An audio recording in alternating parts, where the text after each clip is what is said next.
Hello everybody and welcome back. I'm Count Christo and this is the Light of the East campaign. I'm Count Christo, thank you ever so very much for joining me. As you may recall, at the end of the last episode, we and our allies, Crimea and the Blue Horde, Crimea being an ally of sorts, are involved in the subjugation of Wallachia.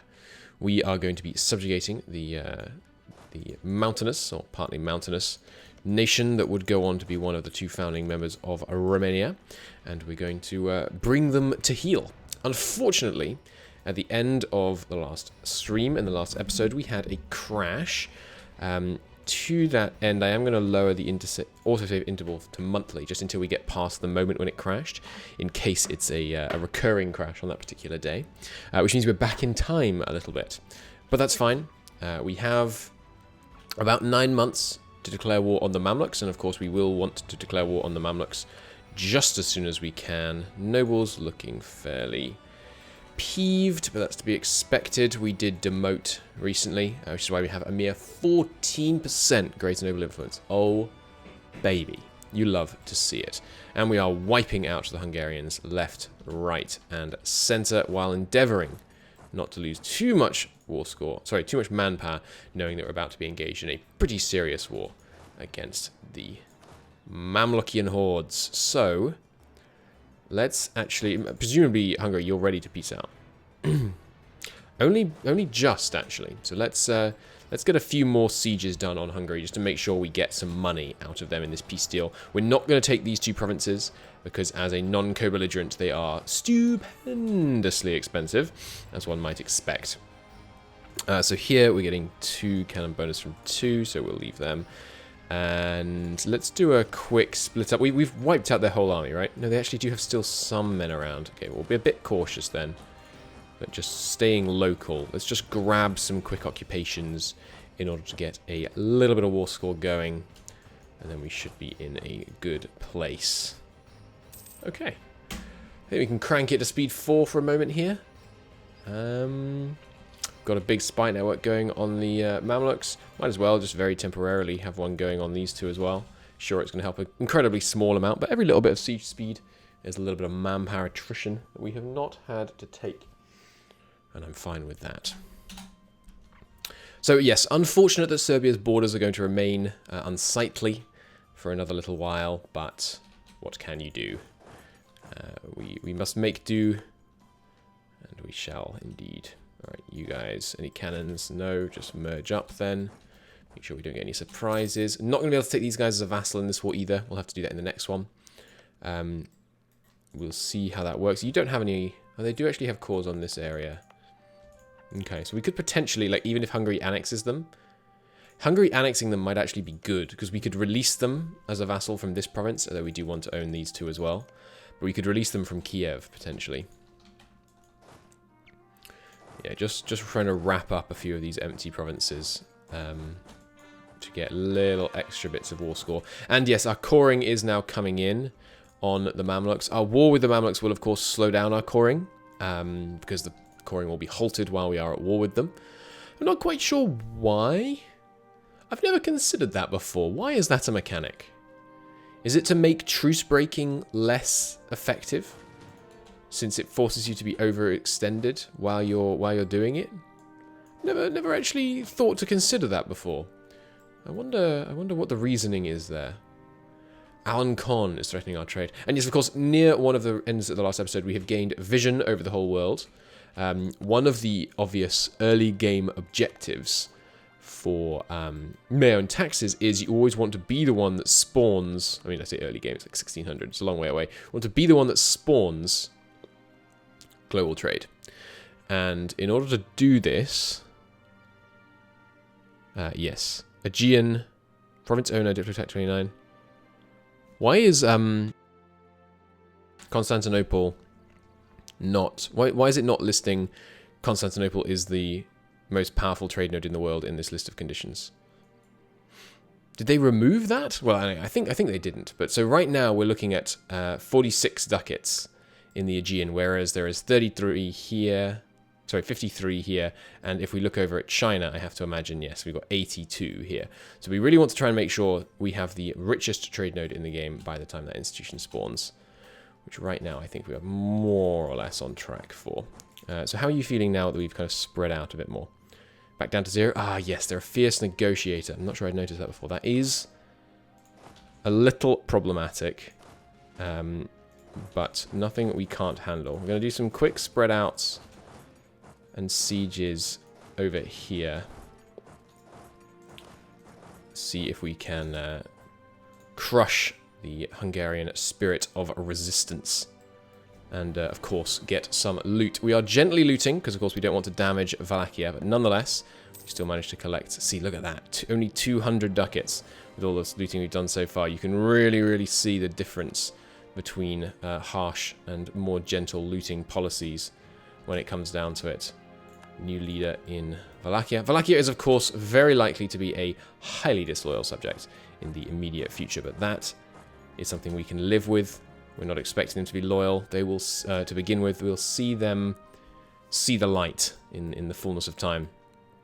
Now, we really, really need to begin mobilizing troops against the Mamluks, which I think means we're going to have to peace out Hungary really quite pronto. Let's just begin as many sieges as possible, so they have the occupied and besieged provinces modifier on the war score, and then we're going to peace out Hungary. Because without Hungary, this war is just the war in the east, and we can continue to let our allies deal with that while we pivot south to deal with the Mamluks. It should be fine. Obviously we could declare war on the Mamluks and then let them just siege us down a bit while we finish things up here, but we don't want to take excess damage. Really, really close to getting that 20% discount on advisor costs. That's going to be lovely. Okay, got a bunch of sieges going now. None of these are going to end soon. Actually, sorry, that one is. I'll let that one end. And the month tick as well. I would like to let this one end as well. But we're now taking pretty extreme attrition by maintaining just so many sieges at once. But let's see. If this one doesn't end, we'll just give it the opportunity to end, basically. Okay, it did. Nice. So, we've got 9 acceptance, so they actually won't even give us war reps. Let's wait one more month. One more month. And then we can piece them out. These guys and these guys can begin mobilizing down to the south pronto. We just want to keep up. We might be able to grab this siege as well. We have to declare on them. Excuse me, we have to declare on them as soon as the truce is over to avoid them joining the coalition. They might well not join it anyway, because many of the people that would be able to join it apart from them are already at war with us. But it would be foolish. It would be foolish to the extreme to not declare on them immediately, risking them going into coalition when we could have our glorious war against them without needing to mess around with all of the burdens of having to fight a coalition. I will transport some of these men by transport just to get them there faster. We're looking for... Okay, good. That's really good. That's going to be helpful. You guys can also take the boat down. How are you feeling now, Hungary? They will now give me war reps. I mean, there's quite a few ducats in it for us if we held out, but we just don't have time. So I am going to accept this peace deal now. War reparations from Hungary will represent a sizable quantity of money in the long term, and it frees up our men. I think I will actually have all of them rally to Chaldiki, and then we will transport them across from there. I think that'll be faster. So now I'm just immediately looking at it. We're getting 0.8. That's not actually as much as I was expecting, but hopefully that will go up as Hungary, so our economy somewhat recovers from being at war, especially as their trade comes back to them. We were also, of course, hoping to break their alliance with France, but the tides of war being what they are, that was unfortunately not to be.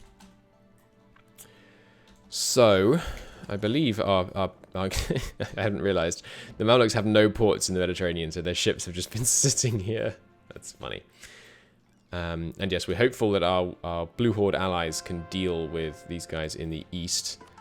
Conversions are ongoing. We have returned to our earlier, more tolerant ways. Not sure if our piety is fully flipped. It has now. Okay, good. So obviously our conversions are slower, but still ongoing. Now that we have 3. That's better. You guys hop on the boats.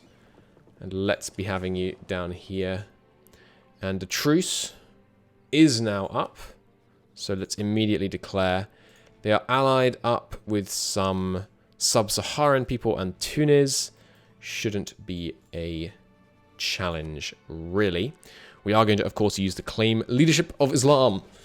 And it doesn't really matter if we actually get the Caliph title from them in this war, because I think we're going to take literally all of their land, which should be good. We could full call Tunisia and like seize a bunch of their land, but I'd like them to be an ally for a bit longer, honestly. I'm not interested in actually taking their stuff just yet. I'm going to declare it immediately. I think it's necessary to avoid the coalition forming up against us. And yes, they have all accepted their calls. There's quite a few men in this alliance, but I have to imagine you guys down here are they're not behind military tech by as far as I would like, but they are nonetheless trailing somewhat. Blue Horde, if you could be a little more helpful. Yes, good. They are going in now. Now, money. It's a new day, a new recording session, if you can't tell from the new spring in my voice, but I don't remember what we were trying to build, to be honest. I think one thing we definitely wanted was an art corporation here, which we can now afford. Maybe I should put it in Athens instead. No, I think we should put it here, and let's get that built now. We really could do with a major, what is it called, a regional art and culture center there, so we could start getting some better institutions spread over from Italy. Okay, so yes, they are of course going to raise up all of their. I'm going to give state support, and we're going to do. Well, no, we don't want full-on policy of tolerance, but I'll allow construction. They're of course going to raise up all of their estate levies. We are not. We don't really need them, I don't think, and it would be a shame to lose all the loyalty that it would take. We might cause ourselves a coalition, of course, when we like an actual coalition war to fire against us when we take this, which is also going to cost a tasty 420 diplo points, but I think we'll actually probably be okay. We just need these guys to push off, basically, and then that peace deal can be signed. Meanwhile, we're just going to be, unfortunately, causing more and more damage to the Wallachian area. They're going to be a good subject. I like that we have this kind of big buffer state between us and Europe, not least because it's very historical. We will, of course, take 0.25 my professionalism. Continue attacking artists in Bursa. That won't be necessary, actually, now that we have the silk. Shouldn't be needed. Are we doing it here yet, though? No, I will definitely begin attracting artists in Izmit, since we are yet to have the good old silk production there. Can I do it here? I can't, because we don't have the actual local center of production, even with a corporation guild. And here, don't think we're doing it yet. We can't. Why not? Maybe it hasn't registered that there's a center of production there just yet. Fair enough. Yes, so our men arriving. We will do our best just to take out some of these Mamlukian armies. We do have a slew of truly excellent generals right now, which is obviously going to make our life much easier. You've got enough supply limit here, don't you? Yes. Trebizond. Oh, right. This is why we couldn't do it. Yes, I will continue the program in Trebizond. Just take out any little Mamluk stacks that pop up around here. It looks like their main force is going to begin bothering us in the south.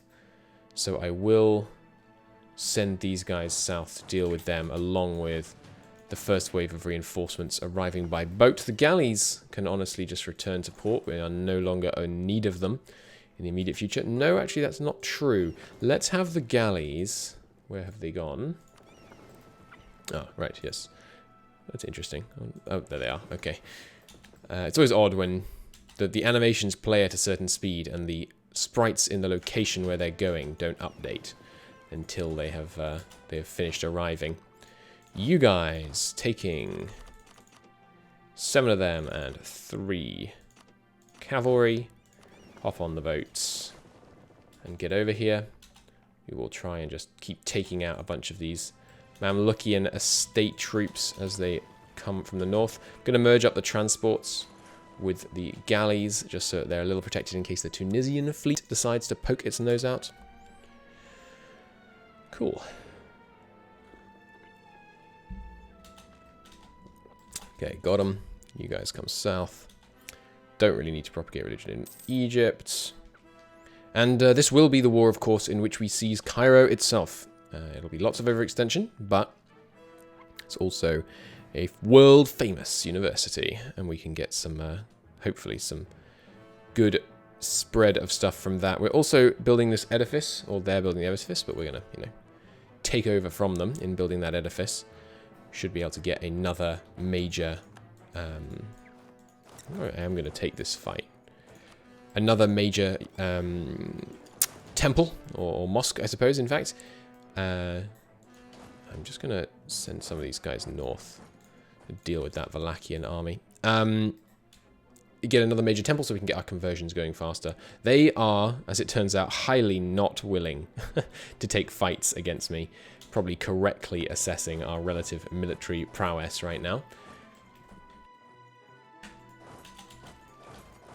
So we will just keep trying to scare them away. I suppose given that they're not taking those fights down there, I can use this army a little more liberally in the north to get some of these sieges going. So let's do that. One here. The cavalry could go and siege these desert tiles. Obviously, the earlier we get these provinces sieged, the earlier we can get the war dynamism and get them to flip to us. The earlier we can conclude the war in honourable victory. We are going to catch him here. And then should be able to immediately catch this guy out as well. Navigating around the fort in Cairo is a little troublesome, but it's not the worst. We've got another 10 to bring down. Yes, hopefully they don't win this siege so we don't have to redo it, but it wouldn't be the worst thing in the world if they did. Marvellous. I think E4 might be a little bit quiet on your end. Let me turn it up. There we go. I think that's a bit better. Okay. We are catching... Oh, we're catching the full 9. As always, we are actually. Okay, good. Well, yes, you can see now why they're running. Oh, baby. Instant stack wipe. Pretty darn good if you ask me. We're going to get that Siege of Cairo kicked off. It's a level 5 fort, which means it's going to require quite the numbers. But that's okay. We have the numbers. Give them a siege leader. These guys can be dealt with without a leader being required, I think. Grab this one, and then the siege of Damascus can start shortly after that. Fantastic. Okay. Looks like we might just get to them in the north before they win that siege. Indeed, I think it's almost certain that we will now. Nice. Getting that province converted because of our Black Sea center of religion. That's obviously very handy. Each of those conversions, though, again, unlike vanilla, is just taking on Hungarian foreign debt. France, how magnanimous of you. Is just doing one conversion, so about 20% or 10 or 20% of the population. I never can remember. It's not like a full province conversion like it would be in vanilla. So these guys, I'm going to let the Blue Horde finish this siege so we can actually take money from them. Even though we could peace out and get the Valachian peace deal done right now. I'm not in a tearing hurry to end the Valachian war. Letting a tiny bit of aggressive expansion tick down yet further is fine. Let's bring these guys actually straight down into Egypt. We need their cannons. And I don't know if we get war dynamism on some of these tiny inland provinces. And we obviously will only use war dynamism on provinces that we think have substantial enough development that it means they won't cause any degree of, that they will cause, rather, some significant degree of overextension, or, sorry, not overextension, aggressive expansion. We don't want to just be wasting our war dynamism on provinces that aren't really relevant. Moving these guys in just because they have the siege leader. We can split these guys up, grab some of these other tiles further afield. I think we're without an army fight against us now, really, in this war. And Hungarian payments have gone up to 2.8 ducats a month. That's much Much more the kind of thing I was hoping for. We do have some Mamluks getting rather foolish, marching their cannons. Or at least their 111 army. Another conversion completed. Almost finished getting a plurality of Sunni believers in the...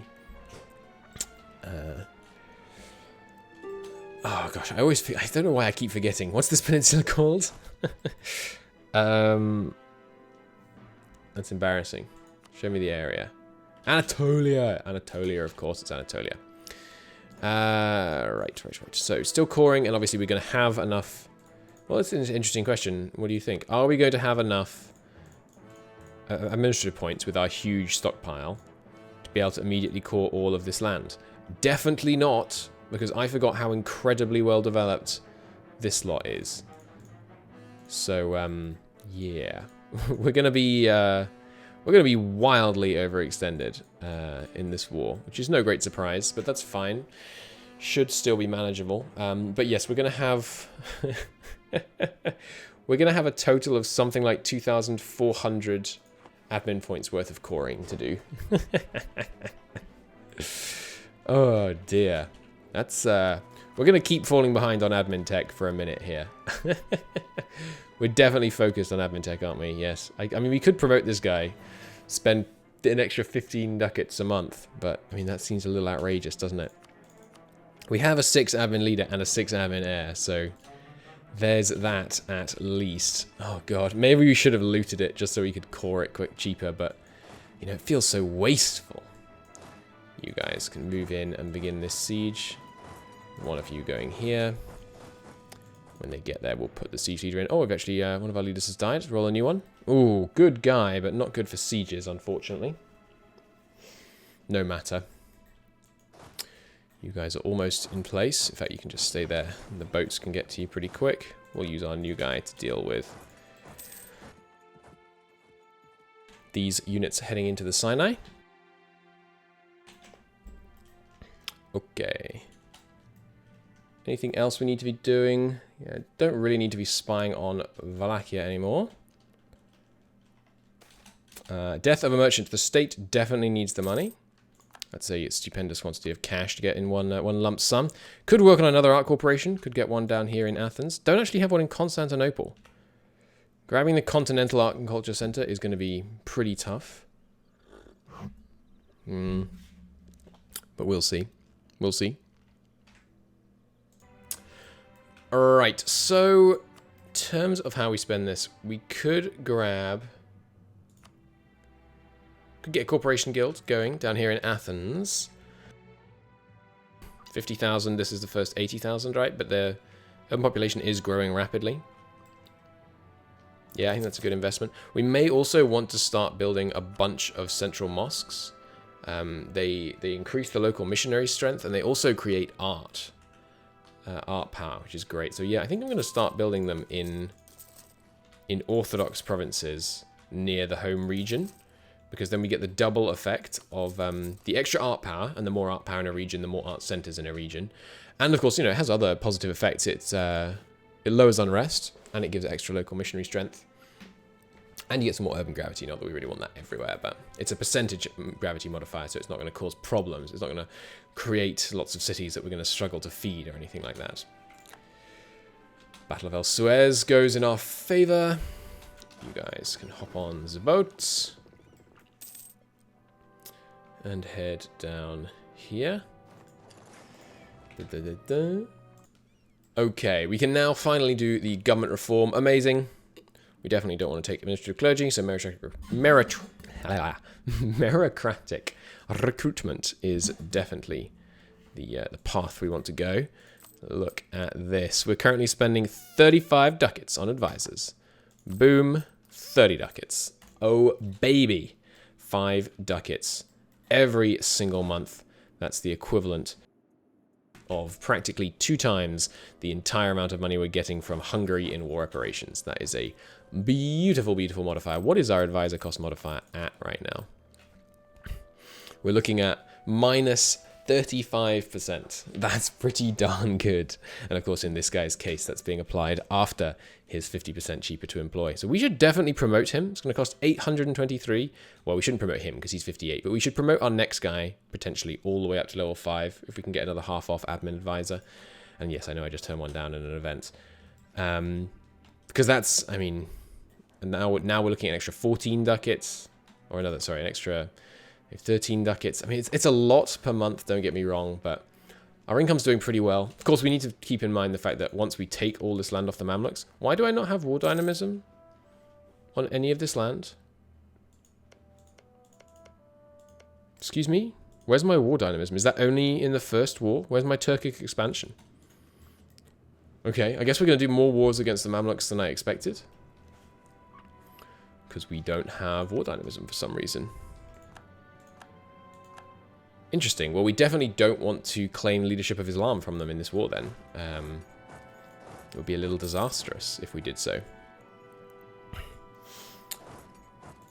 Chat is asking a question that's interesting, and I don't think I've spoken to this very recently, so I'll speak to it now. They're saying, isn't playing as the Ottomans way too easy? And I think it very much depends on what kind of player you are and what you like about A, video games, and B, specifically MEIOU and taxes. And the answer is no, definitely not. Playing as the Ottomans is not too easy. Not if you play MEIOU and taxes specifically, for the reasons that I do. I don't play this mod because I want to experience like challenging wars where I'm outnumbered and having to fight against the odds. And I don't play EU4 for that either. Not least because that very rarely happens, ever.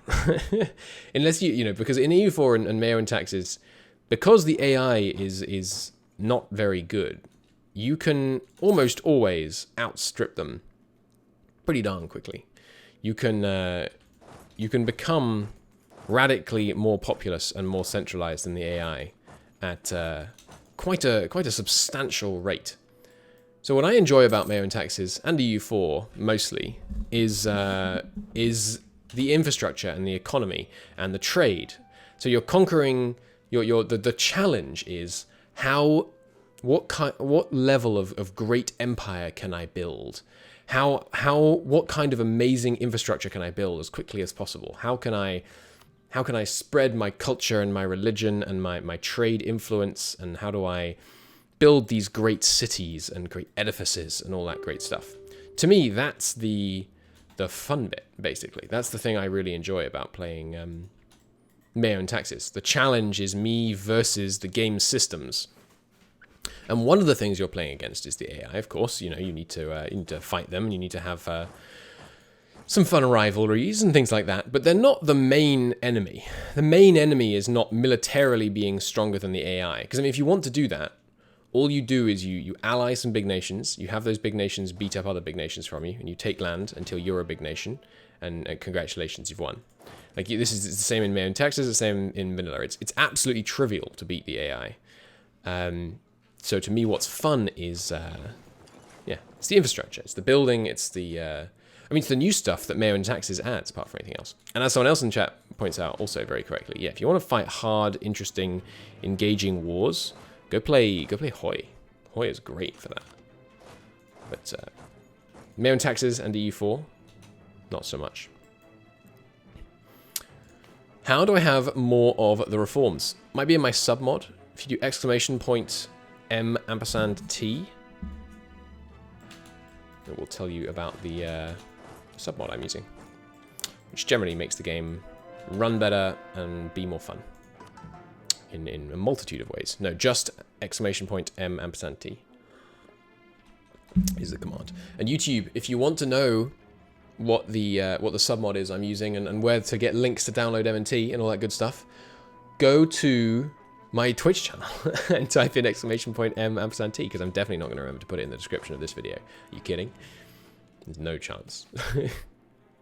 We will definitely spend 260 ducats on Turnian looters. It's a shame that we sacked Cairo, but we didn't destroy the university or the capital, so that's good. But that is that's a fantastically cheap 5 army, 5 professionalism. So that's pretty nice. I also submod the game myself a little bit, not to a huge degree, but we did some of that on the last stream, removing the army professionalism tick down, for example. And it wasn't yesterday; it was the day before yesterday. And we're also looking to maybe submod ages into MEIOU and taxes from vanilla. And I was talking to the devs about this, the M&T devs, and they were saying they have been considering modding it in. There's a bit of a split, not like an adversarial split, but there's a bit of disagreement within the team as to whether or not ages should be added in. So I'm basically waiting for that conversation has kind of resurfaced because of me working on the kind of submodding stuff. And I'm going to basically wait to see what the conclusion of that is. And if they decide they're going to add it in themselves, obviously I'm not going to bother creating a submod to add it in. But if they decide they don't want to, that's obviously fine. It's their mod. They can do exactly what they want. And I'll add it in for myself. And but obviously I'd rather they did it because they'll be better at it. So what are we actually going to take in this war, knowing that apparently we're not getting any war dynamism, which is, you know... Oh, never mind. The war dynamism's come back. I guess it was just on the yearly tick. Good. Okay, well, phew. That was stressful. Alright, well, on that happy news, I'm going to call it a part here. Thank you ever so very much for watching. It's been a great pleasure to have you with me. I will see you in the next episode. Don't worry, YouTube, I'm not going anywhere. Where we will probably peace out the Mamluks in the next episode and also get the Valachian subject done. In fact, maybe we can do the Valachian subject now. Yeah. You give me war reps, transfer trade, all your cash. Don't need to break any of these. Boom. And now we've got some cash off them. We didn't want to take any of this land. We do in the fullness of time, but we want a proper war goal for that and all that stuff. So, hey, Wallachia, it's time for you to become subjugated. No getting any impalers or any ideas about that. We're going to take a bunch of your money. We're going to spend 424 diplo points, just when we want to spend a whole bunch on war dynamism. And we're going to subjugate Wallachia. It's going to give us a coalition of, not Wallachia, Kati, Genoa, Hungary, the Mamluks, Naples, Venice, Poland. Boom.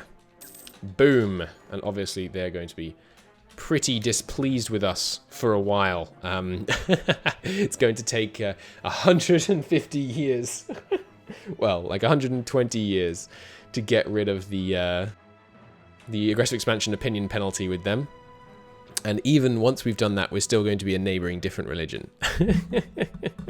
So we may never be able to annex them normally, but I like them as a subject. We may even keep this as our European border for a while with them as subjects under us. So we'll keep improving relations with them, and of course that is conquering Wallachia, which gives us a whole bunch of claims, which are going to be helpful in the future. Once we conquer those areas, what do we get? Production efficiency in the whole country for a while. But that's just from Transylvania. Awesome. Well, that's one war done, and yes, the heat map is looking a little spicy. The Polish coalition, remember, includes all of this land, so this area is currently eligible to join a coalition against us. Well, we'll see how that goes in the next episode. Thanks very much for watching. See you then. Bye-bye.